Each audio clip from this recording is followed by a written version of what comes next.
Standard operating procedure for CNC machine.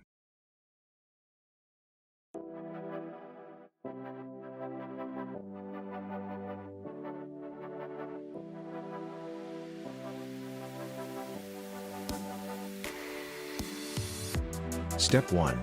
Main source power on. Step 2. Machine power supply on.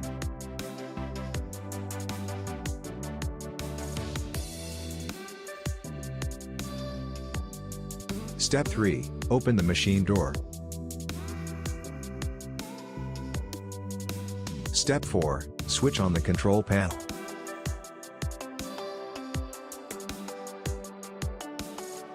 Step 5. Operate the control panel.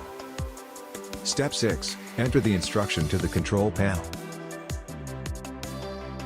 Step 7. The procedure will be started.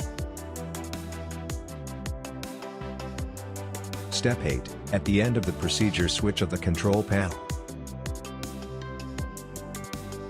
Step 9. Close the CNC machine door. Step 10. Switch off the machine power supply. Step 11. Switch off the main power supply.